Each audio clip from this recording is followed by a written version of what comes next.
Qu'est-ce que je dois mettre dans l'exposé de mon grand oral? Bonjour, je suis Françoise Diribarne, professeure de sciences économiques et sociales au lycée Louis de Foix de Bayonne.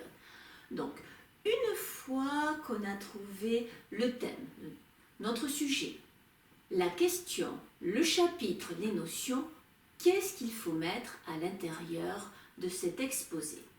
Donc, dans ce Go 5, nous allons voir les éléments essentiels qui vont faire que votre exposé va pouvoir durer 5 minutes et va pouvoir être constructif et répondre aux 5 critères d'évaluation du grand oral. Donc nous allons voir le but, les arguments et la réponse à la question posée.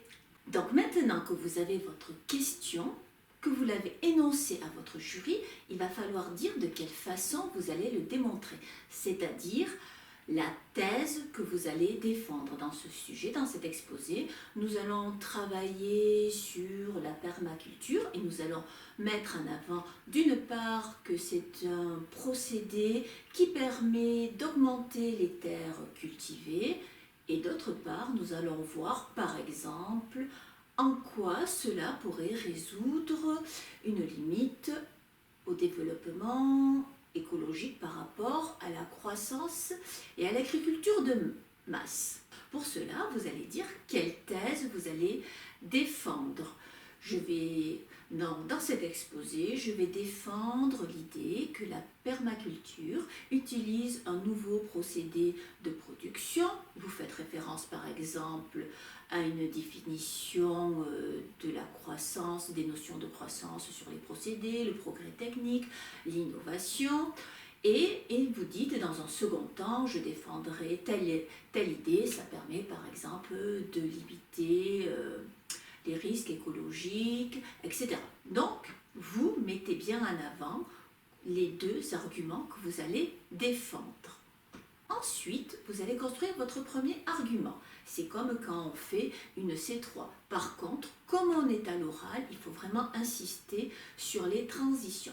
Donc, dans cette première partie, nous allons défendre l'idée que la permaculture, grâce aux nouveaux procédés de production, etc., vous expliquez, vous dites sur quel exemple vous vous basez, puisque c'est cet exemple, cette illustration qui va faire l'originalité de votre sujet par rapport à un autre, et vous concluez votre premier argument. Et puis, vous passez, donc dans un second argument, nous allons nous attacher à l'idée que, nanana, donc nous allons nous appuyer sur tel élément, on a constaté telle chose, etc.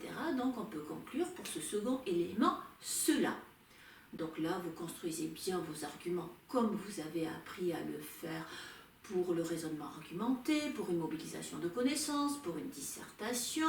Ça, vous savez le faire, vous l'avez appris. Si vous avez encore des doutes comment on fait, je vous renvoie sur une vidéo que j'ai fait en méthodologie SES, comment construire un paragraphe argumenté.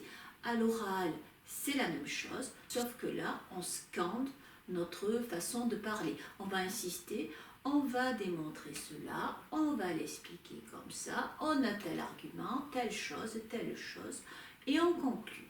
Donc là, vous avez construit vos deux arguments pour répondre à votre idée, à votre thèse, et là, en conclusion, donc, la réponse que j'apporte à la question que j'ai posée, c'était dans quelle mesure la permaculture permet une meilleure production, une meilleure alimentation, etc. Donc j'ai bien démontré ceci, cela. Et vous finissez par dire, ou vous le dites dans votre exposé, pour cela, pour arriver à cette conclusion, je suis allée sur différentes sources. J'ai utilisé les notions du programme, ce chapitre-là, mais également ses sources. Je suis allée par exemple sur Wikipédia, mais il faut aller sur d'autres sources que Wikipédia, je vous rappelle. Je suis allée par exemple prendre un article d'Alter Echo, j'ai pris un podcast que j'ai trouvé sur France Culture, sur France Inter, je me suis référée à l'encyclopédie Universalis, j'ai étudié tel auteur, je me suis appuyée sur tel ouvrage pour arriver à démontrer telle chose. Le but, c'est de pouvoir parler pendant 5 minutes en respectant bien les étapes d'une démonstration orale. Si vous avez envie d'aller plus loin dans votre réflexion, vous trouverez dans le lien de cette vidéo un lien vers Méthodo SES où j'ai mis un guide pour réaliser un grand oral et notamment toutes les étapes. N'hésitez pas à vous abonner à ma chaîne, je mettrai d'autres cours, notamment pour travailler la troisième partie du grand oral.